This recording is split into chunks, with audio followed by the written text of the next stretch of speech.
इनकलाम जिंदाबाद। नमस्कार दोस्तों, मैं हूं आदित्य और आपका आज की इस वीडियो के अंदर स्वागत है। आज का ये वीडियो न ही किसी भर्ती के ऊपर होगा, न ही मैं आज आपको पढ़ाने वाला हूं, न ही किसी योजना को लेकर है। आप सभी लोगों ने थंबनेल और टाइटल पे देखा है कि मैं आज किस मुद्दे के ऊपर चर्चा करने वाला हूं। कोलकाता हत्याकांड। ये हत्याकांड क्या है, क्या नहीं है, इसके पीछे की कहानी क्या है और जो आर्टिकल है मैं आज आपको पढ़ के बताने वाला हूं। जो भारत की बेटी है, जो मेरी बहनें हैं, वो इस वीडियो को पूरा जरूर देखना, क्योंकि वो बिल्कुल भी सुरक्षित नहीं है। ये आप तस्वीर के अंदर देख रहे हो, इनका नाम है डॉक्टर मोमिता देवनाथ, जो कलकत्ता की रहने वाली और अब इस दुनिया के अंदर नहीं रही। आखिरकार ऐसा क्या हुआ, आपको बताता हूं। यहां पे मैंने लिख रखा है जस्टिस फॉर। इस बहन को न्याय मिलना चाहिए। ये डॉक्टर है और इसकी स्टोरी बताता हूं मैं। यह घटना है 9 अगस्त की, जब पूरा भारत देश की आजादी के महोत्सव की तैयारी कर रहा था कि भी 15 अगस्त आने वाली है, हम जोरों शोरों से ये त्योहार बनाएंगे। लेकिन एक तरफ हमारी देश की बेटी वो आजाद नहीं है, हमारा भारत आजाद नहीं है। क्यों नहीं है भी? क्योंकि हर दिन ऐसी बहनों के साथ, जो आपके सामने फोटो दिखाई दे रही है, ऐसी करीबन 90 बहनें होंगी जिनके साथ आए दिन बलात्कार किया जाता है। ठीक है, मैंने एक रिपोर्ट देखी थी आज ही। उस रिपोर्ट के अनुसार मेरे को पता चला कि भारत के अंदर हर दिन 90 से अधिक महिलाओं के साथ बलात्कार होता है। और बोलते हैं हम कि हमारा भारत क्या है, आजाद है। अरे हमारा भारत आजाद कहां से हुआ है? जब हमारी घर की बहन बेटी सुरक्षित नहीं है तो हमारा देश कहां से आजाद हुआ है? हम क्यों ये त्योहार बनाते हैं?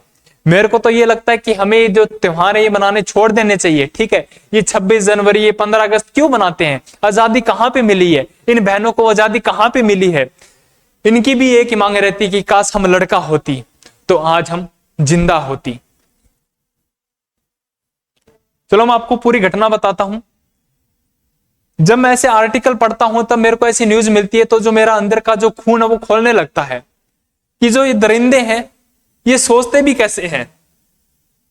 सिर्फ ये जो भारत के अंदर जो राजनीति है, जो प्रजातंत्र है, ठीक है, लोग सड़कों पे उतर रखे इस बहन को न्याय दिलवाने के लिए। देखो आपको मैं एक बात बताऊंगा। इस घटना से पहले कोलकाता की निर्भया, दिल्ली के अंदर भी बहुत साल पहले कांड हुआ था। लगभग 7 साल बाद भी उनको जो है फांसी की सजा दी गई थी। इतने दिन वो आजाद पंछी की तरह घूमते रहे। मेरे को तो लगता है ऐसा भी भारत के अंदर फिर से होने वाला है। फांसी की सजा दे दो और काम तमाम। क्यों भाई? वो राजा है, दे सकते हैं, कुछ भी दे सकते हैं। क्यों भाई? जो मैं बात कर रहा हूं डॉक्टर मोमिता देवनाथ की, यह घटना होने से पहले इनकी मम्मी का इनके पास कॉल आता है और पूछती है बेटी कैसी है तू? तो ये कॉल के ऊपर बोलती है मम्मी मैं ठीक हूं, 36 घंटे की मैंने जॉब की है और अभी एक शिफ्ट और बाकी है, ये जॉब करके मैं रेस्ट करूंगी। और रेस्ट? कैसा रेस्ट? एक दरिंदे ने आके इसके साथ 40 मिनट से ज्यादा देर तक इसके साथ यौन शोषण किया है। इसके साथ इसको इतना नोचा है कि आप सोच भी नहीं सकते हो। मैंने आर्टिकल में देखा तो मेरी जो आंखों में आंसू वो रुके नहीं कि इसकी गलती क्या थी। इसकी ये गलती थी कि एक डॉक्टर है जो हजारों की उम्मीद के ऊपर खड़ी है। क्यों भाई? अगर देश की डॉक्टर भी सुरक्षित नहीं है तो हम कहां पे जाएंगे? एक हॉस्पिटल के अंदर एक ऐसी घटना और एक ऐसे भारत के अंदर जो अटल बिहारी वाजपेयी जो कहते थे ना कि भारत एक जीता जाता राष्ट्र है। नहीं अटल जी, ऐसा कुछ भी नहीं है। वो बोलते थे कि भारत एक सोने की चिड़िया है। कुछ नहीं है, भारत कुछ नहीं है। मैं बोलता हूं कि भारत सिर्फ एक अपराध की दुनिया रह के बन चुका है, क्योंकि आए दिन ऐसी घटना होती आ रही है, आए दिन। ये देखो मैं आर्टिकल पढ़ के बताता हूं, ठीक है। देखो भी, जो बहन बेटियां हैं वो ध्यान से सुनना इसको, और जो मैं आपको बता रहा हूं वो ध्यान से देखना। एक सेकंड में यहां पे थोड़ा सा कुछ चेंज करता हूं इसके अंदर।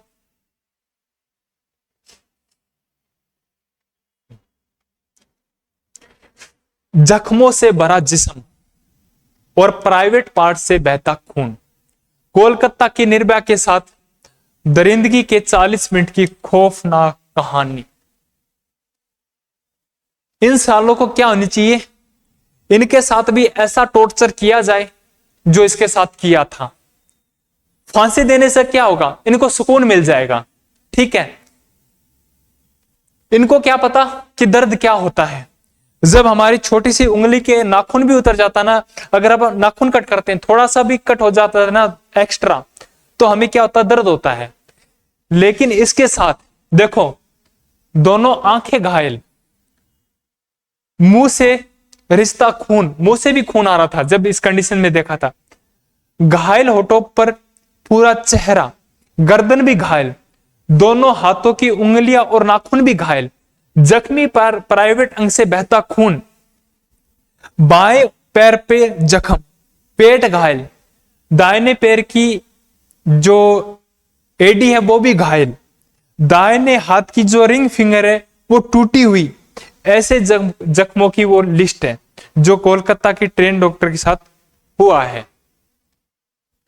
फिर बोलते हैं कि एक हम भारत के लोग हैं, हमें गर्व होना चाहिए कि हम भारत जैसे एक देश के अंदर रहते हैं जहां पे हमारी बेटियां सुरक्षित है। नहीं, थूक के मर जाना चाहिए आपको। अगर चुल्लू भर कहीं पानी मिले ना तो आप मर जाओ, क्योंकि आपकी बहन बेटी वो सुरक्षित नहीं है।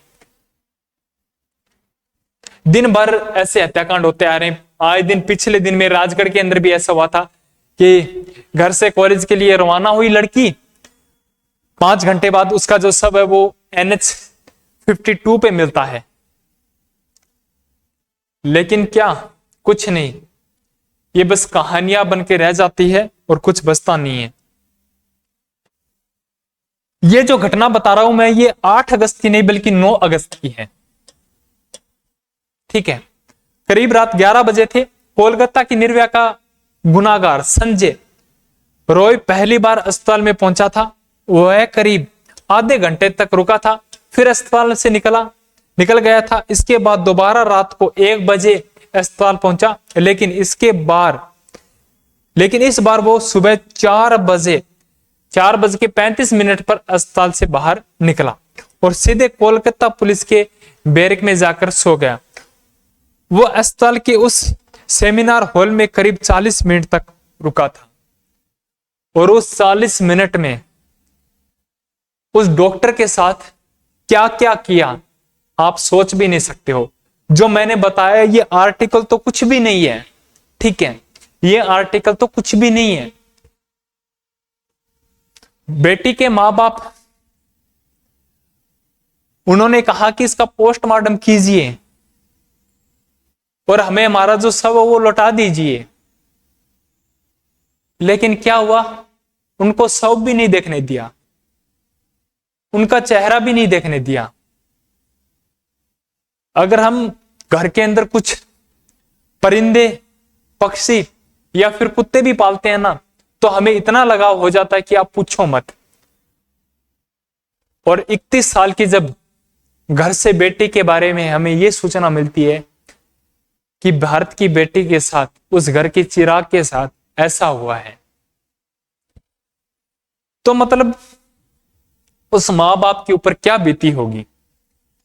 मैं आपको कुछ पढ़ के बताता हूं।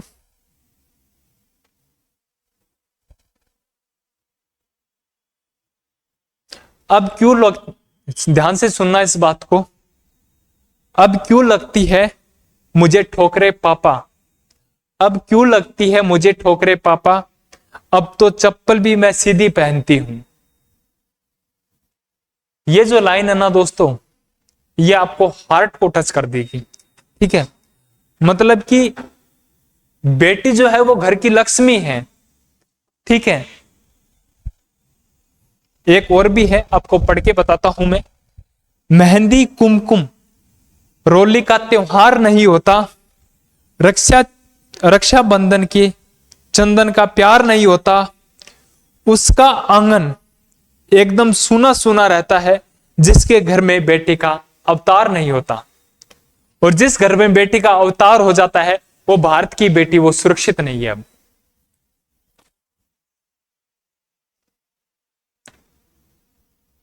मैं भारत के प्रधानमंत्री नरेंद्र मोदी, जितने भी भारत के एमपी एमएलए हैं, उनसे एक ही अपील करता हूं हाथ जोड़कर कि इस बहन को न्याय दिलाने में सहयोग कीजिए। जो मांग है वो उठाइए। 15 अगस्त के स्टेटस लगाने से आपको वो नहीं मिलेगी कि भाई हम 15 अगस्त के स्टेटस लगा दिए, ठीक, हमने स्वतंत्रता का स्टेटस लगा दिया। मैंने कल स्टेटस नहीं लगाया था क्योंकि मुझे पता है कब स्टेटस लगाना है, कब नहीं लगाना है।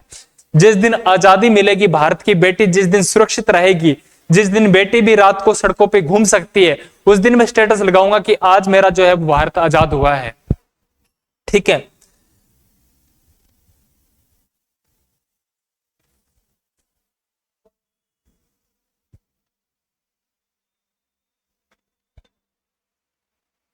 ये मैंने आपको बताया है कि लोग वहां पे पैदल मार्च निकाल रहे हैं, सड़कों पे उतर आए हैं कि एक बेटी के साथ आज ऐसा हुआ है तो वो फिर कभी किसी बेटी के साथ ना होए। संजय रॉय पर ही पूरा केस खोलकर पुलिस ने झाड़ा पला। ठीक है, जब पुलिस अपने रवैये पर चारों तरफ से घिर गई तो सुबह तक सिविल ओलन नीटर संजय रॉय को गिरफ्तार किया। सारा फोकस संजय रॉय था और उससे जेल भेज दिया। पुलिस ने दावा किया है कि संजय रॉय ने अकेले ही महिला डॉक्टर को रेप किया और हत्या की, लेकिन यह किसी को असमझ भी नहीं है। ऐसा नहीं मान सकता। सीबीआई वहां पे पहुंची है, अब जांच पड़ताल होगी और जो पोस्टमार्टम की रिपोर्ट डॉक्टरों ने दी है, उन्होंने कहा है कि ये किसी एक व्यक्ति का कार्य नहीं है, बलात्कार हुआ है इसके साथ यौन शोषण हुआ है। मैं क्या बोलूं क्या नहीं बोलूं, मेरे को खुद को समझ में नहीं आ रहा है, क्योंकि कैमरा है सामने, कुछ मान मर्यादा है, कुछ यूट्यूब की गाइडलाइन है, जिसके कारण मैं चुप बैठा हूं। मेरा मानना यह है कि पुलिस इसको फांसी की सजा ना दे। जो डॉक्टर के साथ इन्होंने किया है उनके साथ भी ऐसा ही किया जाए, एक ऐसा ही टॉर्चर इनके साथ भी किया जाए, ताकि इनको भी पता चले कि दर्द क्या होता है।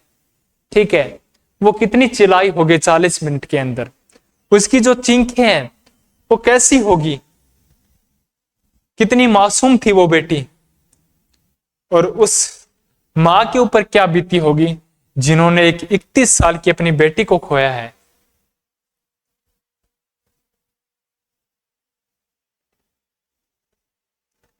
पीछे देख सकते हो मेरे आप। ठीक है, जो औरों की जान बचाती थी, जो भगवान थी लोगों के लिए, आज वो इस दुनिया के अंदर नहीं रही है। ठीक है, आज डॉक्टर भी सुरक्षित नहीं है और फिर बोलते हैं हम हमारा भारत आजाद है। क्या है भी हमारा भारत आजाद? मैं जिस दिन मानूंगा कि जिस दिन जो रिपोर्ट है, मैंने आपको बताया कि हर दिन 90 से ज्यादा महिलाओं के साथ बलात्कार किए जाते हैं, मैं उस दिन ये भारत आजाद मानूंगा जिस दिन वो रिपोर्ट 0 होगी और आगे ऐसी कभी भी कोई घटना नहीं होगी। उस दिन मैं ये बोलूंगा, खुलकर बोलूंगा कि आज मेरा जो भारत देश है वो आजाद हुआ है। पता नहीं ये दिन देखने को मिलेगा भी या नहीं मिलेगा, लेकिन मैं इतना ही कहना चाहूंगा, जो भारत, जो मेरी बहनें हैं, जो मेरी बेटियां हैं, जो मेरी वीडियो देख रही है, अगर आपको ये शक है कि यहां पे मेरे साथ गलत हो सकता है, ये बंदा मेरे साथ गलत कर सकता है, तो आप अपने मां बाप को बताओ। ठीक है, आप अपने परिजनों को बताओ, आप अपने भाई को बताओ, ऐसा नहीं है कि मैं आए दिन कुछ केसेस देखता हूं कि कुछ बातें हैं वो अपने दोस्तों तक ही सीमित रखती हैं, दोस्तों तक ही बता देती है कि भी हाँ मेरे साथ ऐसा हो रहा है। ठीक है, पीछे की बात है, मैं कहीं राजगढ़ में घूम रहा था तो मेरे आगे लड़कियां चल रही थी 2-3, पीछे से एक लड़का बाइक पे इतनी स्पीड से आया और उसको कुछ बोल के गया था। तो भाई तुम्हारे घर के अंदर भी बहन बेटियां हैं, ठीक है, तो एक बार उनके बारे में भी जरूर देखना। ठीक है, जिस्म तो उनके पास भी है। अगर आपको इतना ही खेलने का शौक है तो अपनी खुद की बहनों के साथ खेलो। ठीक है, और भी कुछ बोल दूंगा वरना मेरा जो है वो दिमाग बहुत ज्यादा भाई खराब हो रखा है। और भाई मैं यही चाहता हूं कि इस बहन को न्याय मिले। और जो है ट्विटर पे जाके टैग करो, प्रधानमंत्री नरेंद्र मोदी को टैग करो कि अभी तक उन्होंने कुछ भी नहीं बोला है इसके ऊपर। जो इनके साथ जो टॉर्चर किया गया था, इस बहन के साथ जो टॉर्चर हुआ था, वही उन दरिंदों के साथ टॉर्चर होना चाहिए। ठीक है दोस्तों, जय हिंद तो नहीं बोलूंगा आज मैं, इनकलाब जिंदाबाद।